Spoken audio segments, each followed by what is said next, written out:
Alright, y'all, welcome back to Final Boss Auto Hub. And today I have a very interesting topic. This is another top 10 list. And this one is about the top 10 car movies that you probably should have seen if you're a real gearhead. And if you didn't, you definitely should put on your list to see. So, of course, this list is more subjective, is what I feel is the top 10 car movies. But there's a lot of movies that I have not put on this list that I'll probably make an honorable mentions list video and post it after this. All right, so stay with me for this ride and let's get into it. In the number 10 spot, right, I believe it is the Fast and the Furious Tokyo Drift. Now hear me out. I think this was probably the most underrated movie throughout the entire Fast and the Furious series. It was probably the last movie that was actually really about the cars, the racing, and definitely had some of the typical legendary, Fast and the Furious drama that they intertwine in the racing and the cars and things of that nature. It was really the last movie before they started to become the Avengers. Avengers!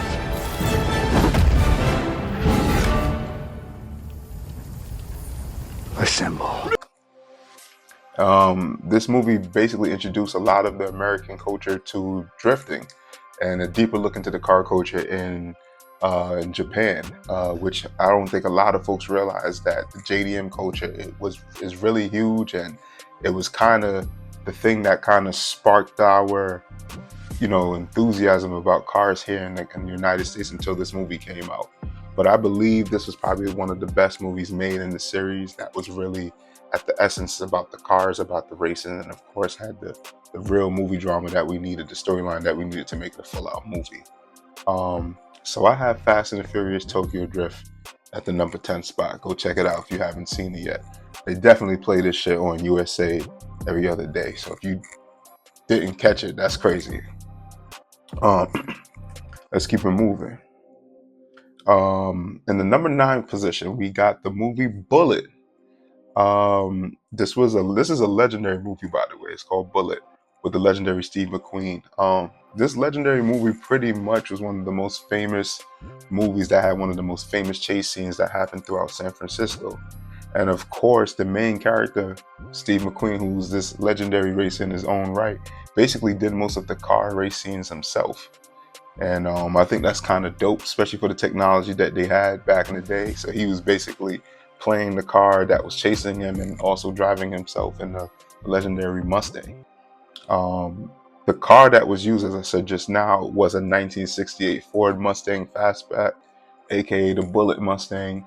It was definitely something different looking when that movie came out. Most folks haven't seen before, but this is what basically helped propel Ford in their sport car lineage to another level when they started putting these type of cars in these movies, especially back in those days in the 60s. So it's an old school movie, has a great plot to it. If you haven't seen it yet, go check it out. It's called Bullet with the legendary Steve McQueen. I got it in the number 9 position if you haven't seen it. All right. And in the number 8 position, we have The Transporter. Now, I'm sure many of you probably have seen this movie. If not, shame on you if you haven't seen this movie. But The Transporter was fire as hell. That movie was fire. This was peak Jason Statham. This dude really made you wanted to go cop an Audi S8. The way how he was driving the hell out of that car and the things that he was doing, every cinematic shot you could think about, from inside the cabin, outside the cabin, the exhaust sounds, the B-rolls, they made that car look like a supercar at one point that everybody just said, you know what, I might have to test drive this car. This car looked fire. But in that movie, he basically played no games. It's a very simple storyline, not too many plot holes. He's a carrier who was hired to do a job. They basically, of course, he probably dabbled in illegal activity, but this one was a little bit different. The parcel that he was carrying was kind of life-changing and altering for him. And it basically became a big kind of a chase scene type movie. And, you get to see the best of both worlds. You see a lot of car scenes as well as a lot of fighting. You realize Jason Statham is a martial artist in his own right. It was a good movie. So if you haven't seen it, You definitely got to go see it. It's thrill-seeking cinema in its prime. As I said, in the number 8 position, I have The Transporter. Go catch that. All right. So let's keep it going. In the number 7 position, we have The Fast and the Furious 5. Now, hear me out. I believe this is probably top 3 in the entire Fast and Furious movie collection. I think it's the top 3 in the series. You had The Rock basically appearing in this series for the first time. We literally had no clue what kind of character he was going to play.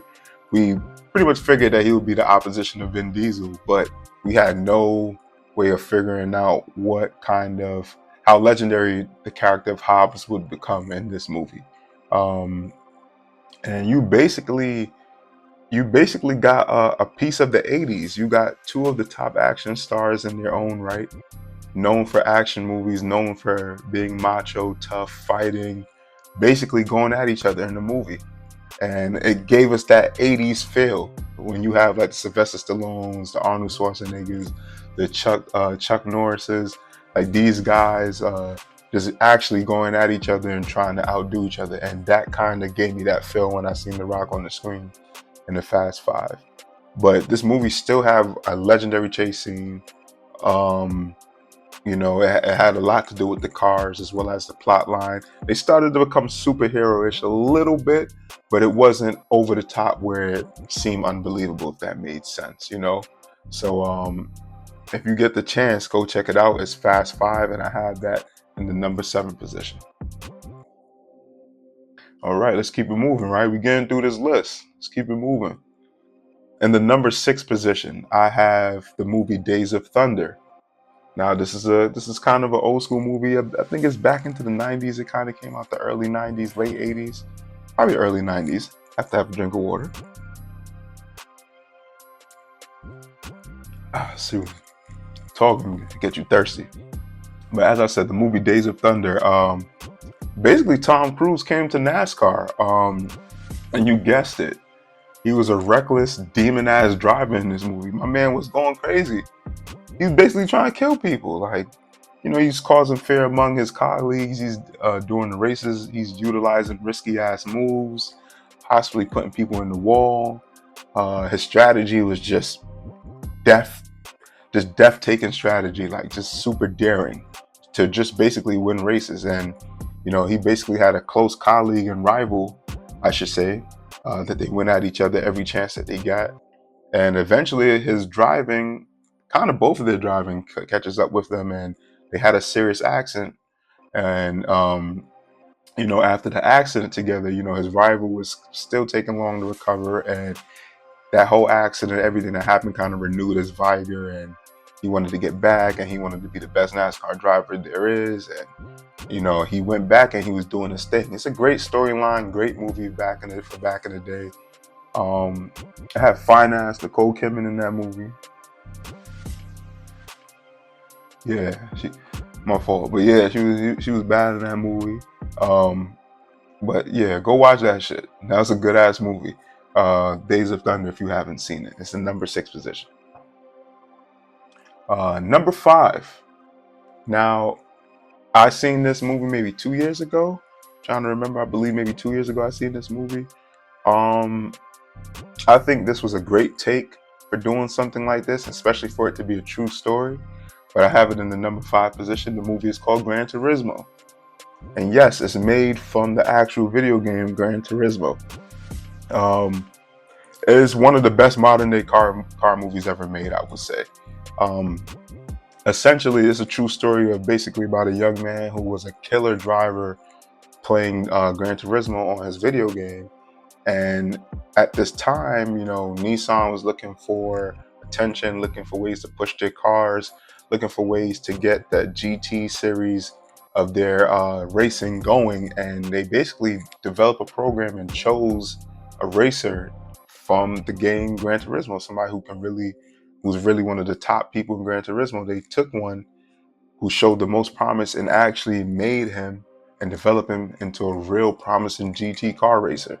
and he won a couple races. He became super famous. The story was well known all over Europe, and those who really is into the car world heard about his story, and they basically took that story and made it into a movie about his upbringing and what happened and what led to that. And I think as a compelling story, great action, great movie. It has a feel good vibe to go with it. So if you're just looking for a solid movie to watch or something with a little bit of a feel good vibe, definitely go check that out. Gran Turismo. I have that at the number 5 position. Fire ass movie. All right. So we're getting into the top 3. This is when stuff starts to get dicey. And I'm probably going to get a lot of heat for this for those who see this video. Probably going to have a lot of rejection and comments about my movie choices, but I'm cool with it. Let's have this debate. Y'all know I'll answer, but let's keep going. In the number 4 position, the movie Need for Speed. And yes, another game movie, Need for Speed. I feel like this movie is very underrated, in my opinion. And it came out at the right time because Fast and Furious was literally transitioning themselves into becoming the Avengers and different superheroes and flying out to space and shit. This movie was about the cars, the racing, and the storyline. They definitely took multiple titles from the game series and kind of put them together. I think the main series that they took from the main game that they took from the series to make this movie was The Run. It's probably my favorite Need for Speed game, if you know me. I think that's probably the best Need for Speed game ever made. And if you object, you don't know nothing about cars or racing games. That I said it, but I believe, they took The Run and basically used that as one of the main plots to make this movie. And I thought it was a great movie. I felt like they chose the right actors. They didn't get some super A-list Hollywood actors, but they had a couple well-known actors, Rameek, Aaron Paul, Kid Cudi. They had a couple great actors in that movie that was in it that you recognize, and they basically played the characters well. I wish we have gotten a sequel, but we didn't get a sequel, unfortunately, even though the movie did kind of well for the most part. That we could have gotten a sequel. I don't know why they didn't pull the trigger, especially the way how Fast and Furious is going. I feel like they should have just tried it again and gave us something. But the movie just basically had the plot line of The Run, and gentleman basically got accused of murdering his best friend, and he was jailed for 5 years, and he came out just trying to get his revenge. Fire ass movie. The movie was action packed with the right amount of drama and comedy. If you get the chance, go watch it. It's Need for Speed. I have that in the number 4 position. All right, top 3. Let's do it. Let's go. Let's get right into it. So in the number 3 position, right, I have this movie called Driven. Now I feel like this is one of the most hidden, underrated car movies ever made, and I just happened to catch it on TBS one day, I believe, years ago, probably in like my early teenage years. Years ago, I caught it on TBS, or if it wasn't TBS, TNT, it was maybe one of these premium channels. It was one of those 3 channels I seen it on, and this was probably one of the first movies that put me into the world of F1 on that level. I knew about F1. I seen little documentaries, things like that, but it kind of shot you into F1 a little bit. And you basically had Sylvester Stallone, another action legend, as I said earlier in the video, Sylvester Stallone, who was in this movie. And you had Sunshine from Remember the Titans, who was another main character in this movie. And basically, Sylvester Stallone was brought in to be a mentor to Sunshine. He was known as a killer driver who was kind of reckless, and he had like certain tics that he would use to get him through races when it was starting to get intense. Like he liked to hum and shit, and you could hear him through the speakers. So it's a really compelling thing that he used to do. Is fire, by the way. And he was brought in to basically mentor Sunshine, who, as a killer himself, just needed a little bit of guidance from somebody who was behind the steering wheel. And this movie has one of the best chase scenes I ever seen in a movie. They basically took 2 F1 cars onto the street of Los Angeles, I believe. It was either New York City or Los Angeles, and they basically racing, trying to catch each other in F1 cars on the street. Crazy. Check that movie out. It's called Driven. I have that in the number 3 position. And going for the number 2 spot, and if you haven't guessed it, it would be blasphemous if I didn't put this at the number 2 position, or at least in the top 3. And it's the original OG Fast and the Furious, the movie that pretty much done it all for us. You know what I'm saying? This is the one movie that really looked like hooked us into the car culture if you wasn't already into it. And especially Need for Speed was the video game at that time was going crazy. So you had Fast and the Furious, you had Need for Speed, you seen how they was basically fixing up their cars in Fast and the Furious. Then you could go to Need for Speed and fix up the cars and customize it how you would like it. And then if you was old enough to get a car, everybody was doing it, putting tints, body kits, spoilers, exhaust systems, turbos, especially back in those times. And this movie really turned most of us into car fanatics. Um, this is when cinema was good. You know what I mean? It was good, it was simple, and it pushed producers and directors to basically complete and direct and put on screen good stories and hire great actors. Some of them are known to portray these well-written characters. And this is when cinema was at its peak, I believe. Now it's a lot of CGIs, a lot of, how can I say, thrill-seeking stuff that's happening, cars blowing up, all this shit, which kind of takes from the actual movie itself. And I feel like back in those days, we were getting the best of the best and we didn't appreciate it. But, excuse me, I have this as the number 2. In the number 2 position was Fast and Furious, the original one.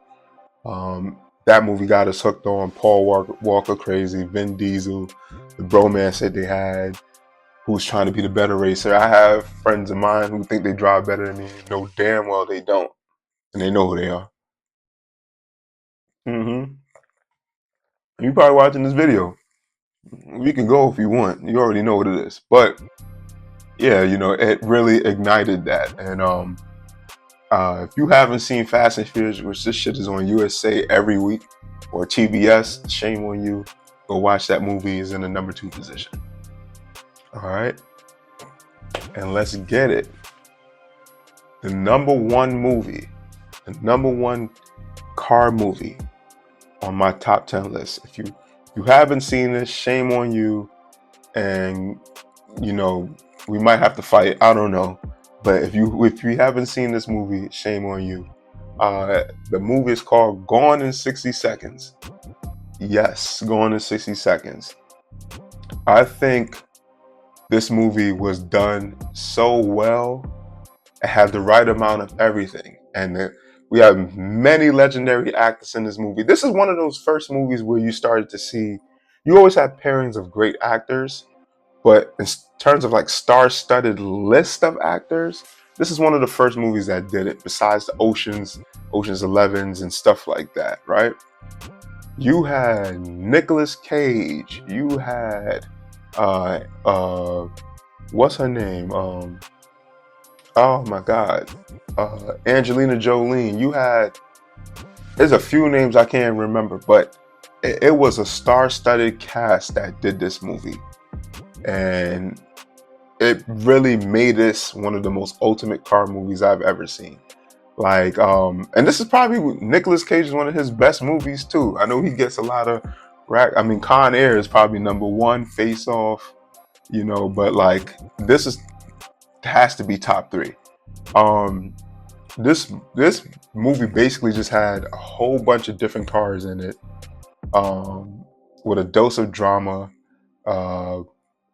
Essentially is, this guy Nicolas Cage used to boost cars. His brother got caught up. He had to go help his brother, and the only way he could do it was boost a certain amount of cars in a certain amount of time, in a certain limited amount of time, I should say, to basically save his brother.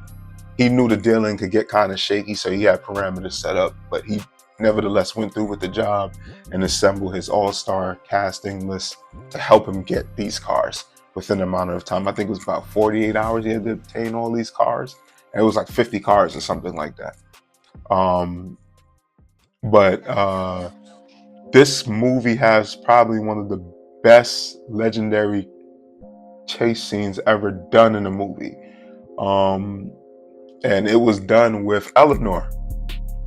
And if you know who Eleanor is, you're a real car head. But Eleanor is basically a 1965, correct me if I'm wrong, Shelby GT Ford Mustang, Shelby GT 500 Ford Mustang.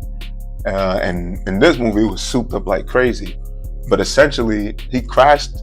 He has a history of crashing in this car, which made him actually scared. This was the only car that he was actually scared of driving.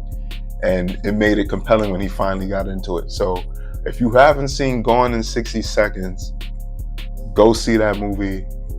Bring your lady, bring your kids. If it's you and the bros, have a movie night. Pour out a glass of wine, get your popcorn, pizza, whatever it is. Watch this movie. You're gonna be laughing. It's funny as hell. Great chase scenes, and of course, the right amount of drama that have you, hooked onto your seat like this, watching it the entire time. So go check it out. Gone in 60 Seconds is in the #1 position on the top 10 list for car movies.